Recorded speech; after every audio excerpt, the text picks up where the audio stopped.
रामू एक छोटे से गांव सोनपुर का किसान था। उसकी उम्र लगभग 40 वर्ष थी, लेकिन धूप, बारिश और मेहनत ने उसे उम्र से ज्यादा अनुभवी बना दिया था। उसके हाथ खुरदुरे थे, पैरों में मिट्टी जमी रहती थी और चेहरे पर सादगी साफ झलकती थी। रामू के लिए खेती सिर्फ पेट पालने का साधन नहीं थी, बल्कि ये उसकी पहचान और आत्मसम्मान थी। वो रोज सुबह मुर्गे की बांग से पहले उठ जाता, बैलों को चारा देता और हल लेकर खेत की ओर निकल पड़ता।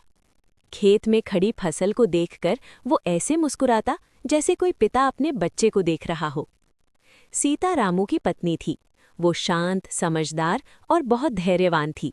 गांव की दूसरी औरतों की तरह वो सिर्फ घर तक सीमित नहीं थी, बल्कि खेत के काम में भी रामू का पूरा साथ देती थी। जब रामू थककर घर आता, सीता बिना कुछ कहे उसके लिए पानी और खाना रख देती। जब कभी फसल खराब होती या साहूकार का कर्ज बढ़ता, तब सीता ही रामू को हिम्मत देती। वो कहती, धरती माँ कभी किसी मेहनती किसान को खाली हाथ नहीं लौटाती।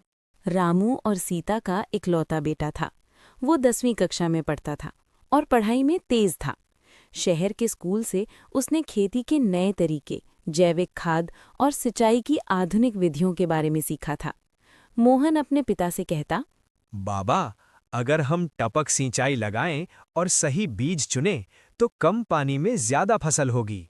शुरू में रामू को ये सब समझ नहीं आता, लेकिन बेटे की लगन देखकर वो उसकी बातों पर ध्यान देने लगा। सुखिया काका गांव के सबसे बुजुर्ग किसान थे। उनके बाल सफ़ेद हो चुके थे, लेकिन आंखों में अब भी चमक थी। उन्होंने जिंदगी भर खेती की थी और मौसम की चाल को भली भांति समझते थे। रामू हर मुश्किल में सुखिया काका से सलाह लेता। काका कहते, खेती सिर्फ हल और बीज से नहीं होती बेटा। इसमें धैर्य, समझ और समय की पहचान जरूरी होती है। उनकी बातें रामू के लिए किसी किताब से कम नहीं थी। गांव का साहूकार ठाकुरदास किसानों की मजबूरी का फायदा उठाता था। वो ऊंचे ब्याज पर कर्ज देता और समय पर पैसा ना मिलने पर खेत गिरवी रखने की धमकी देता। एक साल जब बारिश नहीं हुई और फसल सूख गई, तब रामू को भी उससे कर्ज लेना पड़ा। ठाकुरदास ने कागज पर दस्तखत करवाते हुए कहा, समय पर पैसा लौटाना, वरना खेत मेरा। ये बात रामू के दिल में तीर की तरह चुभ गई। कभी बारिश बनकर खुशियां लाती, तो कभी सूखा बनकर परीक्षा लेती। प्रकृति इस कहानी का सबसे मौन लेकिन शक्तिशाली किरदार थी। एक साल जोरदार बारिश हुई और फसल लहलहा उठी। अगले साल बादल आए ही नहीं। धरती फटने लगी, कुएं सूख गए और रामू की उम्मीदें भी डगमगाने लगी। कर्ज बढ़ता गया। गांव के कई किसान शहर की ओर मजदूरी करने चले गए। रामू के सामने भी यही रास्ता था, लेकिन उसने हार नहीं मानी। मोहन ने स्कूल की किताबों से सीखी बातें पिता को समझाईं। सुखिया काका ने अपने अनुभव से सही समय पर बुवाई की सलाह दी। सीता ने अपने गहने बेचकर कुछ पैसे जुटाए। तीनों ने मिलकर तय किया, हम हार नहीं मानेंगे। रामू ने पहली बार परंपरागत खेती के साथ नई तकनीक अपनाई। उसने जैविक खाद बनाई, पानी की बचत की और फसल चक्र बदला। शुरुआत में लोग हंसे, ये नए तरीके यहाँ नहीं चलेंगे, लेकिन रामू को अपने बेटे और अपनी मेहनत पर भरोसा था। कुछ महीनों बाद खेत में हरी भरी फसल लहलहाने लगी। इस बार पैदावार पहले से कहीं बेहतर थी। बाजार में सही दाम मिला और धीरे धीरे कर्ज उतरने लगा। ठाकुरदास को समय पर पैसा लौटाया गया। सुखिया काका ने मुस्कुराकर कहा, देखा, जब अनुभव और नई सोच मिलती है तब चमत्कार होता है। रामू की कहानी सिर्फ एक किसान की नहीं, बल्कि हर उस इंसान की है जो हालात से लड़ता है। ये कहानी सिखाती है कि मेहनत कभी बेकार नहीं जाती। परिवार सबसे बड़ी ताकत होता है। ज्ञान और अनुभव मिलकर भविष्य बदल सकते हैं। रामू आज भी किसान है, लेकिन अब वो सिर्फ खेत जोतने वाला नहीं, बल्कि अपने गांव के लिए प्रेरणा बन चुका है।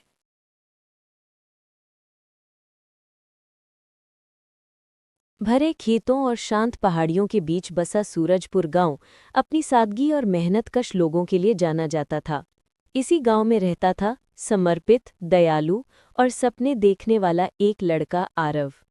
आरव की उम्र लगभग 15 साल थी। उसके पिता रामस्वरूप गांव के सम्मानित किसान थे और माता सरला एक स्नेही गृहिणी। उनका घर बड़ा तो नहीं था, लेकिन उसमें प्यार की कोई कमी नहीं थी। आरव अपनी उम्र के बच्चों से थोड़ा अलग था। उसे मिट्टी की खुशबू, जंगली फूलों के रंग और आसमान की उड़ान में गहरा आनंद मिलता था। रामस्वरूप का सपना था कि आरव बड़े होकर खेती में नई तकनीकें लाए, लेकिन गांव में ये आसान नहीं था। पुराने विचार, सीमित साधन और मौसम की करवट सब कुछ खेती को चुनौती भरा बनाते थे। एक शाम पिता ने आरव को खेत घुमाते हुए कहा, बेटा, ये मिट्टी हमारी माँ है। अगर हम इसे प्यार दें तो ये हमें 2 गुना लौटाती है, लेकिन इसके लिए मेहनत और बुद्धि दोनों चाहिए। आरव उनकी आंखों में चमक देखता रहा। वो मन ही मन सोच रहा था कि एक दिन वो पिता का सपना जरूर पूरा करेगा। गर्मी की एक रात अचानक काले बादल उमड़ पड़े। तेज हवा, गड़गड़ाहट और बारिश ने गांव को घेर लिया। सब लोग घरों में दुबके हुए थे, पर बारिश ही नहीं, ओले भी पड़ने लगे। खेतों में उगी महीनों की मेहनत पल भर में नष्ट होने लगी। सुबह जब सूरज निकला तो गांव के कई खेत तबाह हो चुके थे। रामस्वरूप की आंखों में आंसू थे, लेकिन उन्होंने खुद को संभाला। बेटा, ये मिट्टी हमारी माँ है। अगर हम इसे प्यार दें तो ये हमें 2 गुना लौटाती है, लेकिन इसके लिए मेहनत और बुद्धि दोनों चाहिए। आरव पास खड़ा सब देख रहा था। उसके दिल में एक कसक उठी, अब मुझे कुछ करना ही होगा। तूफान के बाद कई किसान निराश हो गए। कुछ ने कर्ज लेने की सोच ली तो कुछ शहर जाकर काम करने की। लेकिन आरव ने एक अलग रास्ता चुना। वो गांव के बड़े पेड़ के नीचे बैठा खेतों को वापस जीवित करने के तरीके सोचने लगा। उसी समय शहर से आए युवा कृषि अधिकारी काव्या जी गांव में जागरूकता अभियान चलाने आईं। उन्होंने बच्चों को समझाया कि आज खेती में नए प्रयोगों की जरूरत है, जैसे ड्रिप सिंचाई, मिट्टी परीक्षण, कम पानी वाली फसलें, गड्ढा पद्धति, जैविक खाद। आरव उनकी बातों में खो गया। उसने पहली बार महसूस किया कि विज्ञान और परंपरा साथ मिलकर कितने चमत्कार कर सकते हैं। काव्या जी ने सबको एक प्रशिक्षण कार्यक्रम में आने को कहा। आरव तो जैसे इसी पल का इंतजार कर रहा था। प्रशिक्षण के बाद आरव ने अपने पिता को समझाया, बाबा, हम थोड़ी सी जमीन में नई तकनीक आजमा सकते हैं। अगर सफल हुआ तो पूरा खेत बदल देंगे। रामस्वरूप ने पहले संकोच किया, फिर मुस्कुराए। कोशिश करने वालों की हार नहीं होती, कर बेटा। और फिर शुरू हुआ संघर्ष।